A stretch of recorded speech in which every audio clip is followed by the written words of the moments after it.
իսկ ով ասեց, որ Հայաստանը հանրապետություն է։ Հիմա ով է նշանակել Նիկոլ Փաշինյանը։ Չունենք ոչ իշխանություն, ոչ ընդդիմություն, ոչ լրագրություն։ Նիկոլ Փաշինյանը ուժեղ առաջնորդ չէ։ Ինձ բազի որ ես երկու Նիկոլա Գանգար ես ու դու։ Այսինքն կարող ենք համարել, որ Նիկոլ Փաշինյանը իդեալական ղեկավար է Հայաստանի համար։ Առաջի 5 պունկտը Ալեն Սիմոնյանն է լինելու վրա, հուսա կպատ։ Դու չես ուզում խանդառնալ։ Մի խաբվեք, ժողովուրդ ջան, դա սուտ է։ Այսինքն Սամվել Կարապետյանը բայց պետք է համաձայնվի, չէ՞, նրա հետ, որ իր հաշվին ցույց տան, որ ունեն իշխանություն։ Հաստատի տենց է ստացվում։ Ով որ ազգային ժողովի падգամավոր է, նա Նիկոլական է։ Բայց Նիկոլ Փաշինյանը հենց հիմքը ինքն էլ է ասում է հիմքը սխալ է դրված, պետք է հիմա 4-րդ հանրապետություն ստեղծենք։ Այդ լավը մենք պատկերացնում ենք այնքան կակային շնչես դեպքում պայթես։ Լավ ավտոյի մեջ ասենք, էլի։ Այսպես ասած ցնցող հայտարարություն արեց։ Չեմ ասում։ Մարդկանց մեծ մասին տրամադրեցիր քո դեմ։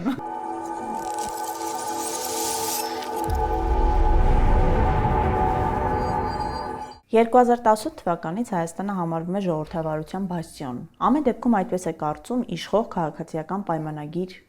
ուժը։ Միևնույն ժամանակ Հայաստանում շարունակվում են հետապնդումները քաղաքական գործիչների նկատմամբ, լրագրողների նկատմամբ, ճնշվում է խոսքի ազատությունը։ Այս եւ մի շարք այլ հարցերի մասին այսօր զրուցելու եմ փաստաբան Տիգրան Աթանասյանի հետ, ողջույն, ով ի դեպ եղել է նաեւ Նիկոլ Փաշինյանի փաստաբանը։ Ողջույն Տիգրան, կխնդրեմ նախ բնութագրեք, արդյոք Հայաստանը համարվում է ժողովրդավարության բաստիոն։ Նախ պատասխանեմ Նիկոլ Փաշինյանի փաստաբան լինելուն, որովհետև դա տենց հարված է, էլի ինձ մեկ մարդիկ դա հիշում են, բացարձակ չեմ համաչում, որ եղել եմ իր փաստաբանը, մի անտեր ընդդիմադիր էր, Հավայի տշում էին, պաշտպանում էին։ Պարզ լեզվով եմ խոսում, զզվելի իրավաբանական լեզվով չեմ խոսի, իզուր էին անում, սխալ էին անում, ես այն ժամանակ Վահագին խնդրում էի, Հարությունյան, ասում մի կալանավորեք գլխների տոյին եք բերելու, թողեք թող գնա, մարդը եկե հանձնվել է, հերիքա, թողեք թող գնա, հերոս մի սարքեք, չլսեցին, խնդրեմ, պաժարստը, տեսեք ինչ եղավ, ասում ես էլ պատասխան դրան, ինչ վերան բաստիոնին, ինչ շատ հետաքրքիր է այդ բաստիոն բառ օգտագործող այդ ԿՊ-ականներից քանիսը գիտեն բաստիոն բառը ինչ է նշանակում։ Բուն անկախ ժողովրդավարությունից ինչ է նշանակում բաստիոն։ Ես վստահ եմ, որ 95%-ը չգիտեն։ Ինչ վերաբերում է թե դրա իմաստային կողմին, դες մենք սովորում ենք բուհից իրավաբանական ասած դատական հոգեբուժություն, ժամանակ այցելում ենք հոգեբուժարաններ, հոգեբուժ դասախոսները մեզ բացատրում են հիվանդների հետ նաև ոնց ասեմ շփում կազմակերպում, որ հասկանանք մարդիկ ինչ խնդիրն հիվանդ մարդիկ են։ Եվ նաև կան բավականին շատ, հետո նաև աշխատանքի ընթացքում հանդիպում ես դատահոգեբուժական եզրակացություններին, փորձաքննությունների եզրակացություններին, եւ այդ եզրակացության մեջ կամ հետաքրքիր մաս, դա այդ բուժառուի, այդ հետազոտողի խոսքերն են։ Ասեմ, այդ շարքից է, ինչ որ իրանք ասում են, այդ շատ ավելի հետաքրքիր բաներ են ասում այդ հիվանդները, ասենք, գեղարվեստի պատկերացումների եւ աշխարհացույց մոտեցումների, դա մոտարապես այդ ոլորտից է։ Այդ խոսքեր ասողը եւ այդ խոսքերին հավատացողը ինքը դատահոգեբուժական հետազոտման առարկա է, ինչ մեկնաբան է։ Այ մի փոքր կուզեմ խոսենք այս մասին, տես արդեն երկար ժամանակ է նույն ընդդիմադիր դաշտում, թե լրագրողները, մեկնաբանները, ընդդիմադիրները ԿՊ-ին վերաբերում են ավելի շատ վիրավորական, հա նույնը ԿՊ-ից էլ են դա ասում, որ մեզ վիրավորում են, մեզ տարբեր բնորոշումներ են տալիս, ըստ քեզ ինչքանով է նորմալ այս տեսակի շփումը։ Ավելի լավ չի, ավելի կառուցողական դաշտ գանք եւ փորձենք ավելի այդ մարդկանց տեսակետն լսենք, հասկանանք, բացատրենք, գուցե ավելի ցիվիլ մակարդակում հեշտ կլինի եւ ինչ որ արդյունք կունենա։ Պատասխանը սերելի անսպասելի կլինի կամ սկզբից կթվա թե ուրիշ բանից եմ խոսում։ Որպեսզի հասկանանք լրագրություն, խոսքի ազատություն, իշխող ուժ, ընդդիմություն եւ այլն, եւ ինչ է կատարվում եւ ինչու են այդ մակարդակի շփվում միմյանց հետ,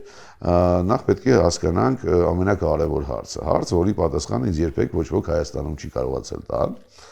ինչու է Հայաստանը հանրապետություն, 1 եւ դրա շարունակությունը, իսկ ով ասեց, որ Հայաստանը հանրապետություն է։ Հայաստանը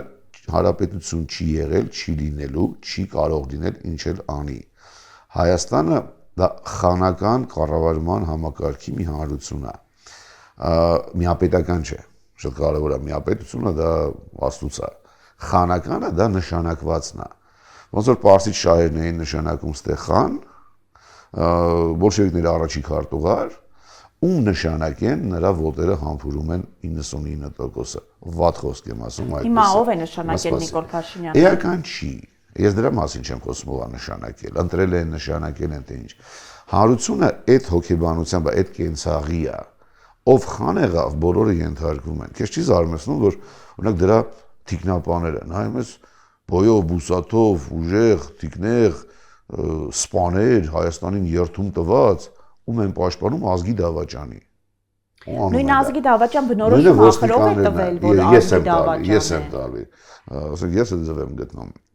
Կապ չունի, ես ուրիշ բան եմ ասում։ Բայց ասենք սերունդեսերունդ դատավոր աշխատած ընտանիքների ներկայացուցիչները, որ սրա համար կայացնում են խայտարակ դատական ակտեր, դատախազները, որ շատերը դատախազների երեխեք են, չէ՞, ասում որը բույթ որը, ասում պրոկուրորը բույթ պրոկուրորը։ Այդ ոչ մի հարգանք չկա այդ շուտ դինաստիայի բանի նկատմամբ եւ այլն, ինչ որ պետք է լիներ։ Արի ուտես որ դա չի էլ կարող լինել էս երկրում։ Ով խանա նրան է ծառայում ես։ Եվ կյանքիդ իմաստը դրան ծառայելն է, արանքում քեզ մի հատ փափուկ լավ տեղ գտնելը։ Հետևաբար չունենք ոչ իշխանություն, ոչ ընդդիմություն, ոչ լրագրություն։ Այդ ամենը բլեֆ է, այդ ամենը սուտ է։ Մի հավատացեք, նայեք իրականությանը։ Կա խան եւ մերձխանական խաղեր։ Եվ դրա մեջ են այսպես կոչված եւ ընդդիմությունը, եւ իշխանությունը, եւ լրագրողները, եւ մնացածը։ Հանրության 99%-ը այսպես ասած ցնցող հայտարարություն արեցին։ Մարդկանց մեծ մասին տրամադրեցիր քո դեմ։ Ես մարդիկ թող իրենց դեմ տրամադրվեն, որովհետեւ հիմա ասենց ասեմ, մի վատ բան էլ ասեմ, Արցախը հանձնեց, Արցախի համար պայքարած մարդկանց քանի տոկոսը դրա դեմ ընդվզեց, արցախցիների քանի տոկոսը ընդվզեց, մատերի վրա հաշված մարդիկ, որ պետք է լինեին տասնյակ հազարավոր, լավագույնս 1000 հոգի, եթե լավագույն հաշվարկի դեպքում, այդպիսին ենք մենք, ասել ճշմարտությունը դա ամենաշնորհակալ բան է, բայց ես իմ ասում հենց դա, մտես, ինչու մեր մոտ երբեք, ասենք ինչ Հայաստանը անկախություն արճակել, չի եղել ընդդիմության ուժեղ առաջնորդ։ Նիկոլ Փաշինյանը ուժեղ առաջնորդ չէր։ Ինքը ընդդիմության առաջնորդ չէր, ինքը ուժեղ չէր, իր ֆենոմենը ուրիշ բանի մեջ է։ Սա ես դրան եմ գալի։ Երբեք չի եղել ուժեղ առաջնորդ։ Եթե փորձել է առաջանալ, ճնշվել է ամեն կերպ։ Մենք դա վերագրում էինք առաջի 3 նախագահների, չգիտեմ, իշխանամոլությանը, իշխանատենչությանը, բնավ ոչ, բացարձակ չէ։ Այդ մարդիկ կապ չունեն դրա հետ։ Անձամբ իրենք չունեն։ Նույնիսկ Ռոբերտ Քոչարյանը դրա հետ կապ չունի։ Բացատրեմ ինչ եմ ուզում ասել։ Հանրությունը պաշտում է խանին։ Խանը չի կարող ունենալ այլ ընտրանք։ Եթե նա ունի այլ ընտրանք, նա այլևս խան չէ, նրան չեն ենթարկվում։ Հետևաբար Հայաստանի ցանկացած ղեկավար, ով էլ լինի, ինքը պետք է խաղա այդ դերը։ Հակառակ դեպքում իշխանությունը կորցնի շատ արագ, հենց իր շրջապատը իրեն կվերացնեն, որովհետև ինքը արդեն խան չի, ինքը իշխանության աղբյուր չի։ Չի կարող լինել իրեն այլ ընտրանք, չի կարող լինել ոնց որ նորմալ հանրապետություններում է, ասենք ստվերային կաբինետ, ընդդիմության առաջնորդ, ոնց որ զարգացած երկրներում տեսնում ենք, դուրն 1-2 անգամ 3-ը կարող են լինել, որ լուրջ հավակնում են օրինակ երկրի ղեկավարի դերին, երկրի ղեկավարն է դա գիտի, դա ընդունում է, որ իրենք հավակնում են, հետները բանավիճում է, օրից մի օր ասենք իշխանությունը հանձնում է իրենց, գնում է իր գործերով ինքն է դառնում ընդդիմության առաջնորդ։ Դա բացառված է հայկական հասարակության մեջ։ Դա կատարյալ հեղինակազրկում է առաջնորդին։ Բնազդաբար, մենք այդպիսին ենք, մենք վերջի 6-700 տարին առնվազն այդ ձև ենք ապրել։ Բայց արդյունքում եղավ չէ 2018 թվականին Սերժ թվականին հանձնեց երկրի ղեկավարը ինչ տեղի ունեցավ։ Տես լավ պատասխանել դրան ունեմ։ Մի շատ հարգված ընկեր ունեմ, ոստիկանությունում բարձր պաշտոնի է եղել, ընդ որում են մարկանցից, որ պահել են ոստիկանությունում, որ համակարգը աշխատի։ Ինքը երբեք հանրային դաշտում չի երևացել, բայց տասնյակ տարիներ այդ մարդը եթե չլեր, մի կառույց էվեդեմ չէր աշխատելու, էլ այդ մարդն է ուղեղ եղել, շատ ինտելեկտուալ, շատ կիրթ մարդ, մի օր ինձ հարցրեց, ասաց Տիգրան ջան, ոնց մտածում եմ չեմ կարող հասկանամ ինչ եղավ, ինչ եղավ էլի, ով կազմակերպեց, ով բերեց, ինչ եղավ, բան եղավ, ասեմ հարգելի սաունը չեմ տալի, ասի ես ամենավատ սցենարը գիտեմ այդ ամեն ինչի, ինչ որ դու ասում ես ինչ եղավ, ամենավատը այն է, որ ինչ որ տեսել ենք, դա եղել է։ Դա ամենավատն է, դա ամենատխուրն է, ամենավատն է, եւ ինձ թվում է դա իրականն է։ Եղավ հետեւյալը, երկրի ղեկավարը ինչ որ իրավիճակում պետք է լեր դաժան ճանշեր սաղին ցույց տալ որ աղբյուրը մենակ ինքն է այլ ընտրանք չունի բայց նա բարձրապես պարկեշտ բարի մարդ էր որոշեց մարդ չսպանի հենց պատճառով է զրկվեց իշխանությունից հենց ես չեմ ուզում կոնկրետ անձի ասել խան կամ ինչ բայց ուզած չուզած Հայաստանի ղեկավարը այդպեսին պետք է լինի հենց մարդը ցույց տվեց որ ինքը իր իշխանության համար ամեն ինչի պատրաստ չի Այսինքն կարող ենք համարել, որ իշխանությունը իր կողմից իդեալական ղեկավարը Հայաստանի համար։ Նիկոլ Փաշինյանը այս երկրի անեծքն ու պատիժը, բայց այդ պատժից այդ ամեն ինչից պետք է հասկանալ, թե ինչու դա եղավ։ Ինչու հենց ինքը, ինչու հենց այդ ձևով։ Անհնարին էր, հա, պատկերացնել, որ Արցախը մեկը կարող է հանձնել։ Եկեղեցու վրա հարձակվել։ Չգիտեմ, անսպառ են հանցագործությունների շարքերը իր Ես փորձեմ նայեմ այլ տեսակետից ինքը խանին ամեն ինչ ներելի է քանի ինքը կարողանա պահել իշխանությունը ինչու են մարդիկ գնում իրան ընտրում չեն էլ հասկանում ես իմ ասածը չեն հասկանա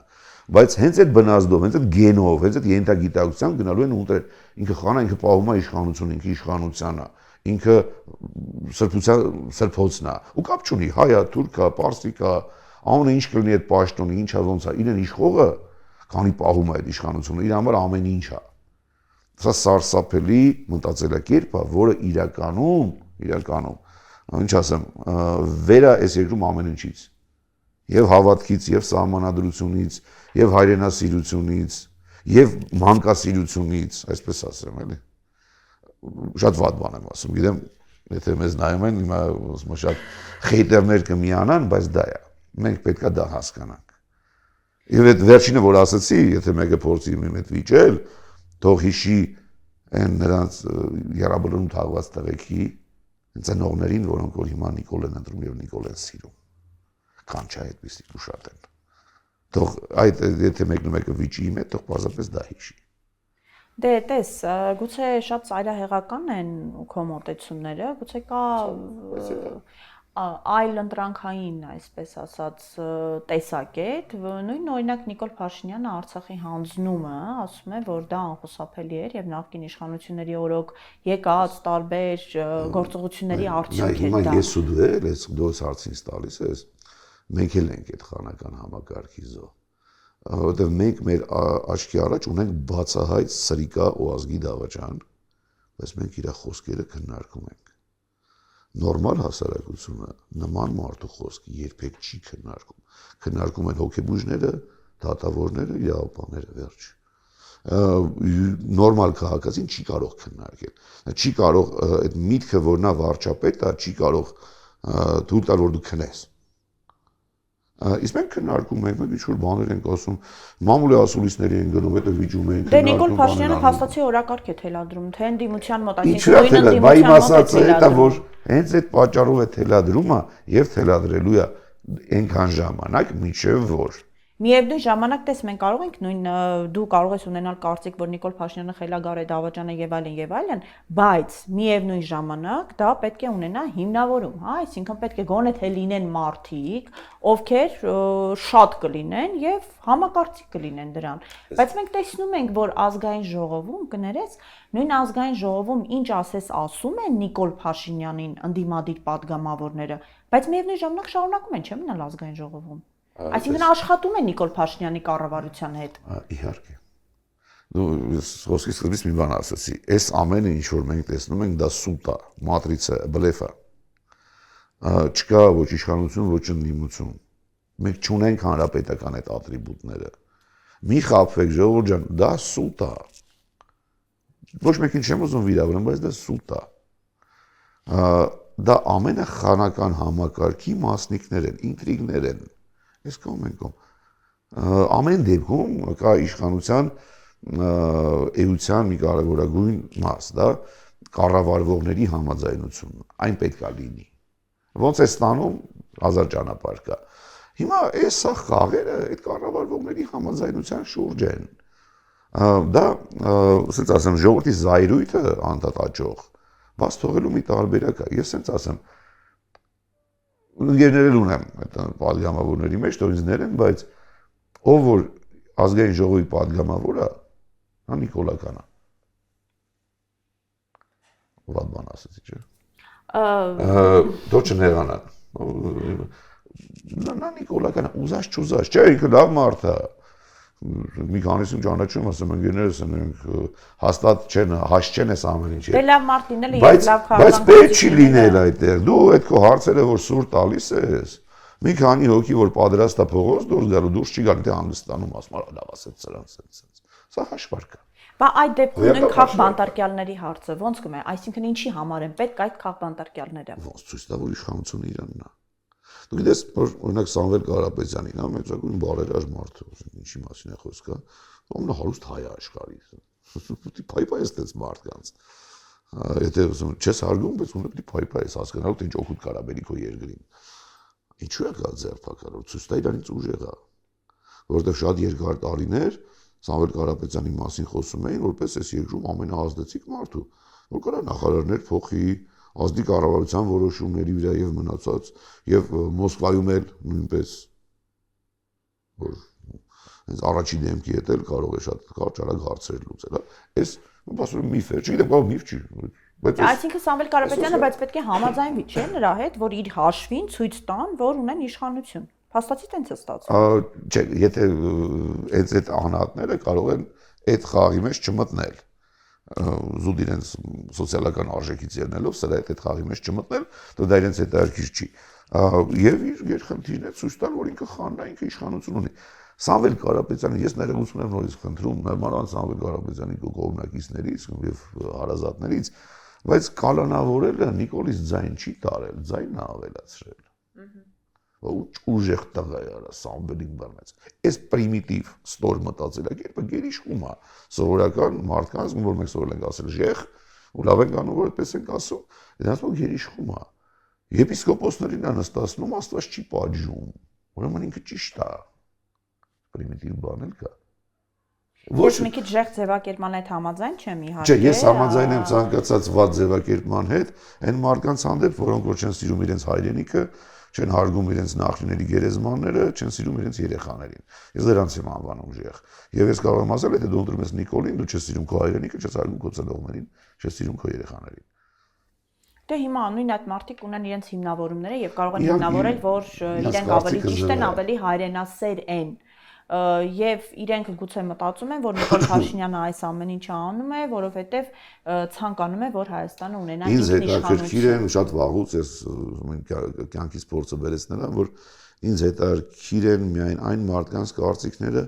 որոնք որ այս կյանքում ինչ որ մի լավ բանի հասել են, լավ բանի։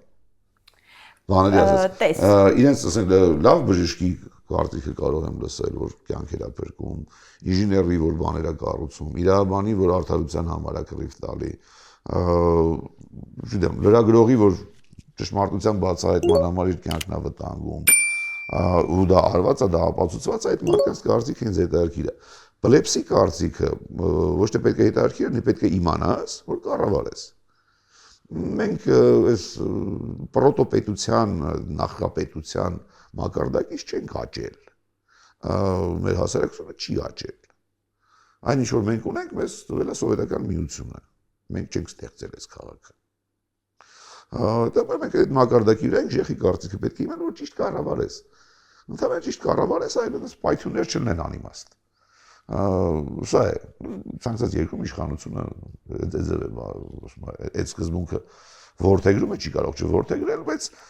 նայած երկիր, նայած հասարակություն, նայած ոնց է զարգացած, դա դրսևորումներ տարբեր ձևեր ունի։ Ինչ արես սա։ Ամենապրիմիտիվ բաներն է ասել։ Խապել ասել ես հարուստի փողոքը վերցնեմ կտամ քեզ։ Վերցրեց տվեց։ Դե ասում են վերցրեց, դատախազությունը տարբեր ամեն օր ինչ որ հայտարարություններ է տարածում, բռնագանձում են կարել, սա ենք վերել պետական բյուջե, նա ենք վերել։ Տես, սովորական քաղաքացու այսպես ասած ցանկությունը ուղղակի լավ ապրելն է։ Ունենա ինչ որ բարեկեցիկ պայմաններ, մենք տեսնում ենք, հա, նույն հիմա մանկապարտեզներ են կառուցում, դպրոցներ են կառուցում, փորձում են ինչ որ բարենպաստ պայմաններ ստեղծել քաղաքացու համար։ Մենք ես կարծում եմ չենք էլ կարող մեղադրել այդ մարդկանց, որ իրանք ուղղակի ուզում են հանգիստ ապրել։ Այս պարագայում հիմնական պատասխանատվությունը պետք է ստանձնի նույն ընդդիմությունը, այն մարդիկ, ովքեր հայտ են ներկայացրել քաղաքական գործունեությամբ զբաղվելու, ճիշտ է։ Խոստացել են, որ կազատեն, կփրկեն, Խափել են, իրանք իրենց փողն են աշխատում։ Անի ջան, էլի վատ բան եմ ասում, բայց իրականություն է, ես դրա չեմ կարող վիճել։ Սրանից 10 տարի առաջ որ ինձ ինչ որ ես եմ հիմա ասում ինձ ասեին, ես սովոր կվրդովեի։ Բայց արի ու տես, որ մեր հասարակության մեջ օրինակ arczepiskopos-ի կարգը իր էությամբ նույնն է ինչ որ Մաքսայինի պետը, միլպետը, չգիտեմ այնտեղ քաղաքապետը, ինչ որ միտեղ կամ գյուղապետը։ Այսինքն դա փող աշխատելու ձևեր են։ Պարզապես ըստ ոլորտի մի քիչ պետք է ձևեր թափես։ Ասենք arczepiskopos-ը պետք է ինչ որ շորեր հագնի, մի քիչ գրափար ունենա, շկիրտ լինի, մեկ-մեկ լողանա բան էլի դες։ Ի տարբերություն օրինակ չունի Մաքսայինի պետի, որը մոռանում է լողան։ Կամ միլպետի, որ մոռանում է թրաշվի։ Ասենք ձևը պահում ես, մնում ես։ Խանը ասես չէ, ասես չի մոռանում ես։ Ես վստահ եմ, որ 10 arczepiskopos-ը պրոբլեմ իրենց դավաճանությունը չի։ Այս ազգի մեջ դավաճանությունը շատ է տարածված։ Ապշեցուցիչ չէ, որ Աստծուն չեն հավատում։ Այսինքն այն ինչ որ իրենք կյանքը նվիրել են ինչին, ում Չէ, դե իրանք ասում են վեհափառը դավաճանել է Աստծուն, օրինակ իրենց տեսանկյունից նայած, հա։ Չէ, այդպես բան ասողը այնքան անասուն է, այնքան տկար է, այնքան հոգով դատարկ է, որ խոսալու բան չկա։ Ասենք ես վստահ եմ, որ Տեր Հիսուս Քրիստոսը քահանայապետերին չի ասել, որ իրանք Աստծուն են դավաճանել, իրեն խաչողներին։ Հասկանում ես, եթե քրիստոնյան, իրենք պարտավոր են դրա մեջ լինել ամբողջությամբ։ Իրենք չեն հավատում դրան, փողը աշխատում են տարբեր բաներից։ Տուփը փող են աշխատում այդ մարդիկ, հիմա փողից կարող է մի քիչ նեղվեին։ Անցած ասել են, դու սրա կնգայ, դու նրա կնգայ, դու ես գործը, դու ես բիզնեսը, դու ես հեկը, դու ես ռեստորանը։ Ինչ Աստված, ինչ եկեղեցի, ինչ բան։ Այս կոմպրոմատների կառավարումը մի փոքր հասկանանք, Արշակ Սրբազանի վրա ունեին կոմպրոմատ, ասեց ես չեմ թքեց իրանց վրա գնաց նստելու մակրվավ։ Քրիստոնյա է մարդը։ Քրիստոնյա է, բոլորս մեղսագործ ենք, բոլորս մեղանչում ենք, հա, խոստովանում ես գնում, պատիժը ստանում ես մաքրում ես գալի։ Իդ ով պետք է դատե, կներես այդ ջեխը պետք է դատի։ Իսկ դրանք են ասողը, հանրային կարծիք կա այս երկրում։ Դե ժողովրդավարության հիմնական սյուներից մեկը այն է, որ այո մեծամասնություն է որոշում։ Մենք անգամ այդ բառի մեջ ենք խափում մեզ, որովհետև հունարեն դեմոկրատիան դա ժողովրդավարություն չէ, դա ռամկավարությունն է, ռամիկների իշխանությունն է։ Մենք դեղել ենք խափում ժողովրդին։ Սա բաներով ենք զբաղված։ Այս երկրի հիմքը սխալ է դրված, բովանդակությունը եւ ձևը չեն համապատասխանում իրենց։ Բայց Նիկոլ Փաշինյանը հենց հիմքը ինքն էլ է ասում է հիմքը սխալ է դրված, պետք է հիմա 4-րդ հանրապետություն ստեղծենք։ Չէ, հիմքը սխալ է դրված, որ ինքը հասկանում ես Սահմանադրությունը չի համապատասխանում ժողովրդի մտածելակերպին։ Ինքը իր նախարարները, իր պատգամավորները, դրանք են մարդիկ են, որոնք ոչ թե չպետք է լինեին վարչապետ, նախարար, պատգամավոր, այդ բարձից բարձր, նրանք անգամ պետք է անցագիր չստանային այդ շենքերը մտնելու։ Այդ կարգի մերժելի են իրանք։ Իսկ մեր այդ խաբեությունը բովանդակության ու ձևի բերեց պետության ահավոր թուլությանը, հանրությունը չի զարգանում, չի հասկանում ինչ է, այդ ինչ որ այդ մատուցվող ախմախ ինֆորմացիան մտնում է մեջները, պլյուս այդ, ասեմ, общество потребителей, հա, սպառողների, սպառող հասարակության այդ սա քարոզը կերել է այդ մարդկանց, չեն հասկանում իրանք ով են, ուր են գնում։ Եվ արդյունքում ինչ է հայ ամենամեծ երազանքը, գրին քարտը։ Փախնի բրցենի հասկանան չէ, փախնման էլ բան չի հասկանում, բացարձակ։ Ասենք ուր մնաց ամերիկան իր պետությունով, ասենք ու հայերը այնտեղ ապրող էլի հայաստանցիները։ Սա մոլորյալ հասարակություն է եւ մոլորության պատճառը երկուսն են իմ կարծիքով հավատքի բացակայությունը եւ ճշմարտության մերժումը ամեն մի աստիճանի վրա ամենտեղ ամենուրեք։ Ես այս մասով ճշմարտության մերժման մասով համաձայն եմ, քանի որ նույն թե ընդդիմադիր գործիչները, թե սովորական մարդիկ, այո, հաճախ չեն ուզում ճշմարտությունը տեսնեն։ Եվ խնդիրները կարան լուծվել միայն այն դեպքում, երբ ճշմարտության հետ առերեսվես, ընդունես։ Նույնիսկ եթե դու կատարել ես ամենավատ սխալը, դու պետք է ընդունես։ Այ ինչն է խանգարում ըստ քեզ, վախը, Գուցե ապրումները, կարողությունը այդ ճշմարտության հետ առերեսվելուց հետո որևէ բան փոխելու համամարտկային թուլություններ են։ Ցանկացած մարդիկ այդ խնդիրները ունի են։ Այնպես չի, որ ես շատ ուրախ եմ իշ ճշմարտություն լսելուց կամ երևի դու էլ։ Դա նորմալ է։ Ուր մնաց նաև այդպես համազգային ճշմարտություններ լսենք եւ ասենք ում որ ես հիմա անվանում ժեխ իրենց սխալները նաև վերագրեմ չէ դե ազգենք որովհետեւ դա իր սխալները են։ Դե բայց փաստացի այդպես է ստացվում, հա, որովհետեւ դա դուրեկան չի, բայց դա հիմա իմ կարծիքով մեր խնդիրները, այսօրվա խնդիրները կզարմանաս, մենք կարող շատ բարձունակ բան ասեմ կամ ոչ մի խելացի բան չկա դրա հետևը կամ իմաստուն միտք չկա, երևի հավատքի բացակայություն։ Ամենահին քրիստոնյա պետությունը մարդիկ քրիստոնյա չեն։ Գաղափար, դες, լավ, թողնեն մահմեդական, թողնեն բուդդիստ, գիտեմ, սինտոիստ, բայց մի բան լինեին, Դաղան Արտուրն շատ հետաքրքիր դա ասում եմ։ Ինչ եմ ուզում ասեմ։ Իհարկե չէ, իհարկե ես ինքս կողմ քրիստոնեության։ Ինչ է դա բերում։ Կրոնը հավատքը բերում է բարոյական չափանիշների։ Եվ եթե կան բարոյական չափանիշներ, ինչ-որ բաներ կան, որ անհնարին են այդ հասարակության մեջ։ Անթույլատրելի են, կարմիր գիծ են։ Մենք չունենք այդ բարոյական չափանիշները։ Կար կոդեքս ստроителя կոմունիզմը, որը հայերեն չգիտեն ինչ է, քրիստոնեությունը քանդին ինչ կար, չգիտեմ, 20-ական թվականներին ինչ վիճակում էր, չգիտեմ, քանդին ավիրին մնաց ինչ-որ տենց հուշարձանային հուշ։ Մեր կյանքային այդպես է չվերադարձավ, հուսով եմ կվերադառնա, մենք այդ չափանիշները չունենք։ Նորից եմ ասում, իրան հարգող մարդը Նիկոլին չի կարա ընտրի։ Բայց տես, դու ասում ես, բայց բուն խնդիրը Նիկոլի մեջ չի։ Փաշինյանին մոռանանք, երևույթներ կան, որ չի կարա ընտրի։ Չի կարա դրան կողմ գնա։ Եթե դրան կան, դրա փոքրիկ մարգինալ խմբեր են։ 1000-2000 հոգի, չէ՞ մեկին ընտրում ուրախանում են մի տեղ բանն։ Բայց համաժողովրդական այդպիսի պորտքում ոնց որ եղավ ստեղ, դա հնարավոր է միայն բարոյականություն, բարոյական արժեքներ իրական հոգու մեջ նստած չունեցող հասարակության մեջ։ Տես ասում են օրինակ ես մարդը չգիտեմ արվամոլը։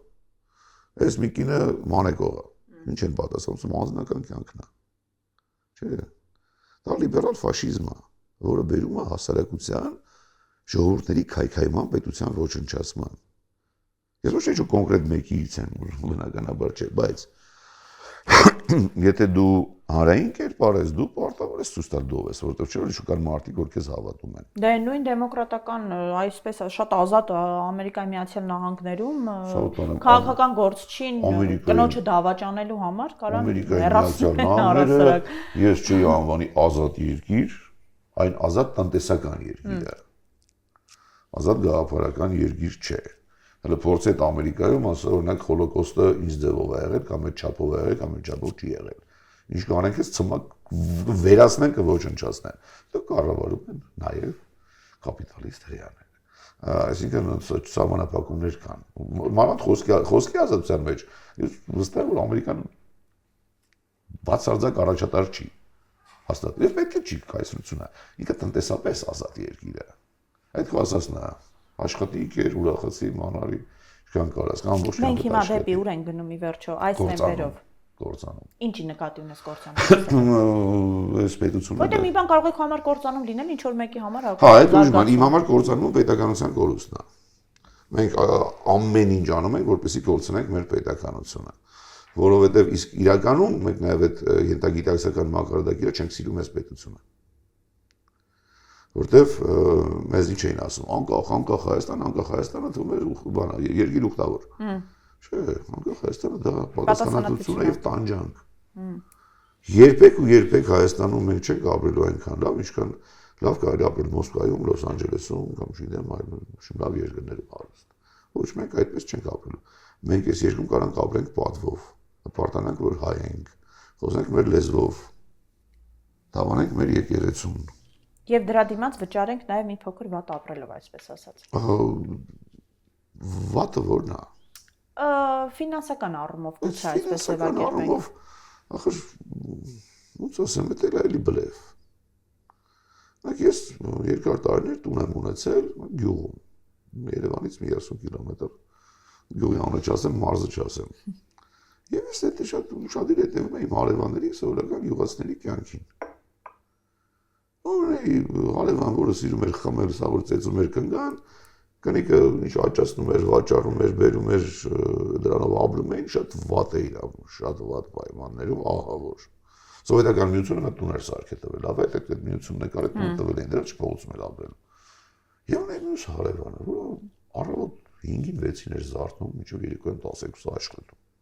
Տեխնիկա ուներ, վերանորոգում էր այդ տեխնիկան, ամեն տեղ երկրով մեկ աշխատում վազում էր։ Այդ մարդը իր երեխաներին կրթություն տվեց։ Հիմա տեղական ինքնակառավարումը ինչ-որ գործել անում են, բան չեն։ Տունը միշտ լավ, միշտ ամեն ինչ կա, հյուր ընդունելու վիճակի են, օր ու գիշեր աշխատելով։ Ունես չէ որ հալվել գնացել է, չէ, լավ էլ պինդ տղա է, լավ էլ ասում է, գիտի ոնց ինչը ոնց տեղ հասցնի։ Նա ունի աշխատելու կուլտուրա, ապրում է լավ։ Սա չունի ու վերջ։ Հիմա եթե աշխատում ես, միշտ էլ կապրես քո իմացածով լավ որ նախ բոլոր Իլոն Մասկ չեն, արաբական շեյխ չեն։ Այդ լավը մենք պատկերացնում ենք այնքան կակային շնչես դեպքում փայթես։ Լավ ավտոյի մեջ ասենք, էլի։ Չէ, լավ ապրելը դա ուրիշ բան է, դա պարկեշտ ապրելն է։ Տուն ունենաս, երեխեքիդ կարողանաս ոգի կանգնացնել եւ մնացած, հա փորձը շոր ունենաս, մնացած այդ հասկանաս Աստված դա գիտի եւ մարդուն տալիս է։ Ինչ անել։ Ես էլ լավ պատասխան չեմ տալու։ Խանին կարող է գցի միայն մեկը, ով որ ինքը կարա դառնա խան։ Ով նաև ուզում է դառնալ։ Այո։ Դա նաև պատասխանատվություն է։ Ես մի երկու տարի առաջ գրում եմ, թե երկիրը ինչ պետք է անել, ոնց պետք է ձևափոխել, որպեսզի այս խանական համակարգը իր դրական կողմերն ունի դեր։ Աշխատել եմ դրական կողմերը,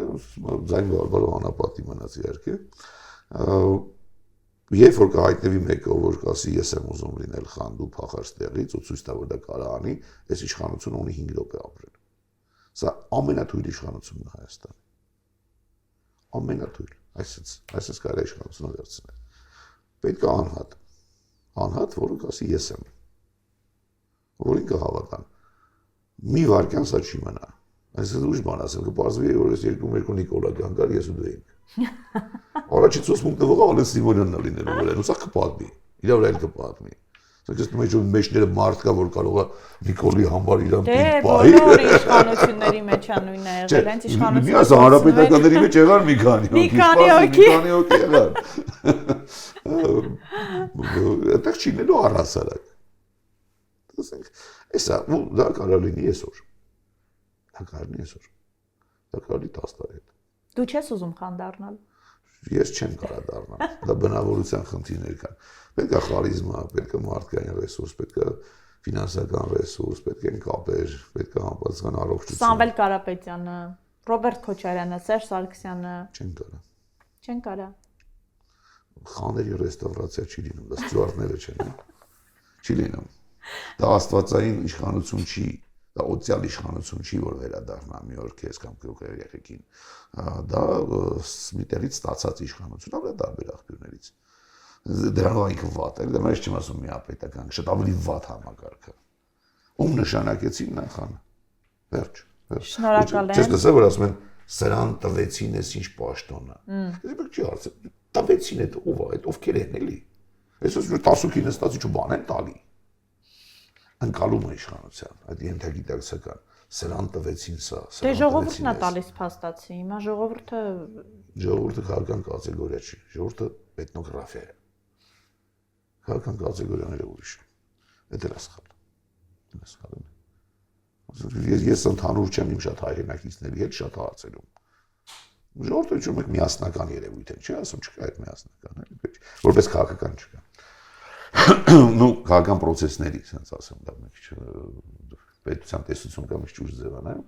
չվիճեմ գիտնականների հետ իհարկե։ Հենց ասում եղավ մեկը շատ արագ հուսամերկ, բայց ինչա լինելու, այդ չգիտեմ։ Շնորհակալ եմ, շատ տարբերվող եւ հետաքրքիր հարցազրույցի համար։ Հիշեցնեմ նաեւ, որ մեր հովանավորներն են Կրետերի սրճարանը եւ Ֆինա Աշխատողական ընկերությունը, Սպառողական հասարակություն։ Մարդիկ տարածք է դրամադրել լուսա ջերմությունը։ Աջակցեք մեզ Patreon donation alert համակարգերի միջոցով, անպայման բաժանորդագրվեք, լայքեք, մեկնաբանություններ գրեք նաև թե ինչ թեմաներից կուզենայիք, որպեսզի մենք զրուցենք, ինչպես նաև բիզնես համագործակցությունների համար կարող եք զանգել նշված հեռախոսահամարին։ Կարծում եմ այսօրվա եթերը տարբերվող ստացվեց։ Շնորհակալ եմ նորից, կհանդիպենք, stay tuned։